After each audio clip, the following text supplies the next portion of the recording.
Hello, everybody. MJ Schwab here. This is my video discussion board for this week. We're going to go away, of course, from the my Viking research. This is out of the parameters for this week, which is fine. I have other um, I have other sub focuses. Focuses on other things.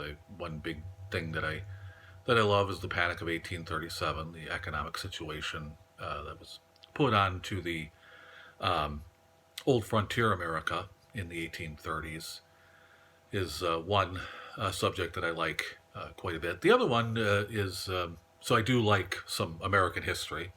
The other one that I really enjoy is uh, colonial America, right at the beginning of the Revolution, and I thought that this was a perfect way to use to teach children history. But I think a lot of people have in their minds the old Ben Stein method of teaching history, that droning, monotone voice and children falling asleep in class. And history doesn't have to be like that, not at all. And I think the best way to keep children interested in is in two ways. First of all, some of the sub focuses of history. That's what I like to call them: geography, archaeology, so they can actually see and feel history, or at least look at it. Photography, of course, and of course, going out and seeing these places.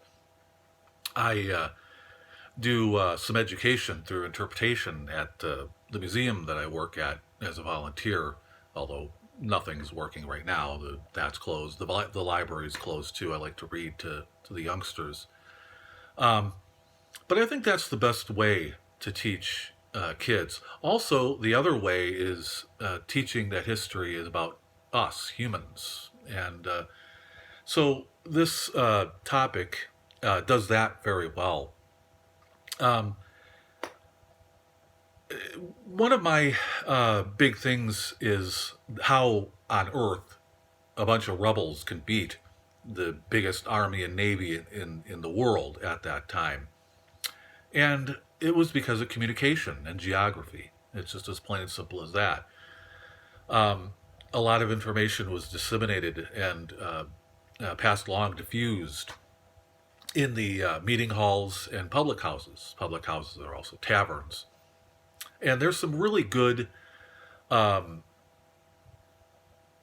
sources on that. Some of these are secondary sources. Um, a couple of my favorites are, well, of course, Alice M. Earle, Stagecoach and Tavern Days. Now, this is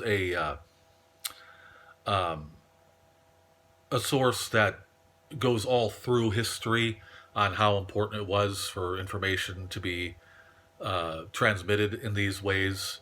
And so it's really good for that. It's a lot, that's a lot of history. But the Pennsylvania Gazette actually has an article on the Philadelphia Active Assembly in the Ale House. This is a primary source document from a newspaper.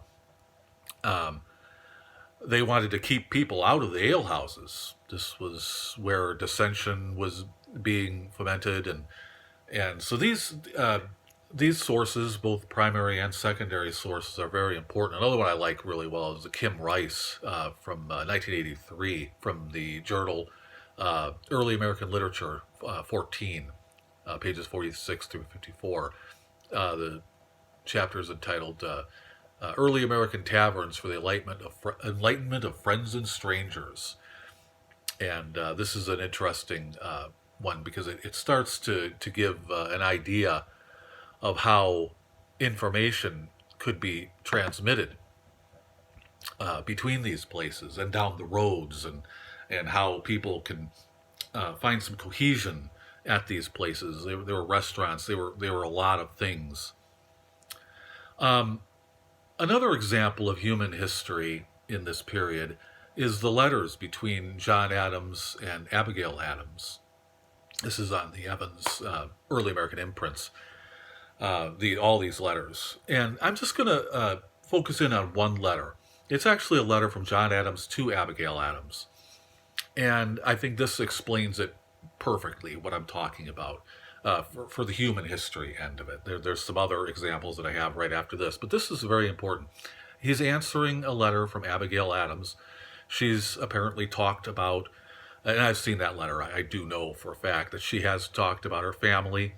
She also talks about a cobbler dish that John Adams absolutely loves.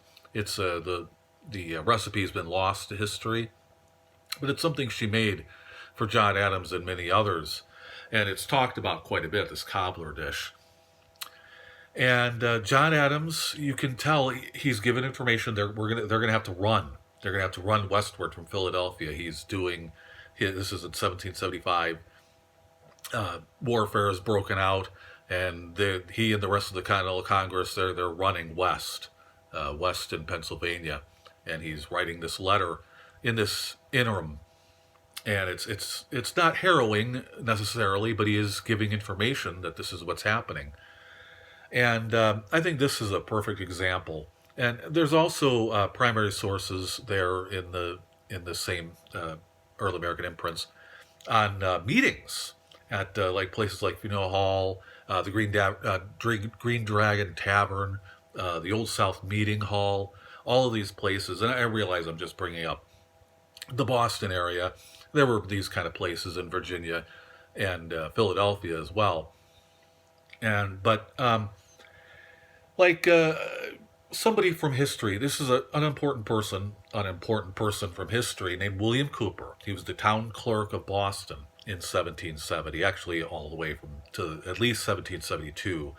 And this is just basically the minutes. The thing is, the document is titled "A Meeting at Faneuil Hall in Boston regarding the Boston Massacre and committee formed with Bowdoin, Dr. Joseph Warren, and Samuel Pemberton." And this is a meeting to discuss what they're going to do, how they're going to get people interested in what's going on, and how they're going to survive this. The Boston Massacre was absolutely horrendous. And this is the type of document that you can find that shows you a human history. And that's very important. Something mundane as a minor functionary from the Prescott family. The Prescott family is an important family from history in Massachusetts, but this is just information on tavern and innkeeper licenses in Groton, Massachusetts. So if you're doing historical research on the pre-revolutionary period, this is a great one. It shows you all of these places that are open that would become instruments to foment all of this intrigue. And, so you want to know how the Americans won this is places like this and transportation networks, the roads. The roads were really just trails. They called them highways, but they were just trails. They were nothing. But all this information could be disseminated. And this is great human history. And this is a great way to teach kids. Dr. Joseph Warren was a big one. He wrote a oration. It was actually a speech, but it was transcribed and placed in all of these taverns. An April document by Joseph Warren authorizing the distribution of weapons and supplies to revolutionaries. This is 1775, after Lexington and Concord. The eulogy for Dr. Joseph Warren. He was killed at Bunker Hill. And this is important because this served to get people really, those who were just kind of on the fence. Well, Dr. Joseph Warren was targeted by loyalist troops, British regulars, shot on the battlefield. And this was one of the great leaders, one of the Sons of Liberty. And so this is the best way to teach children, by far, is to give them the human history of it all, rather than, I think a lot of times the Revolutionary War is seen as just this lump of history from this group of years. And really what it was about was people, things happening to people, and how they were doing this, and how they were coping. So anyway, I hope you enjoyed. Thank you.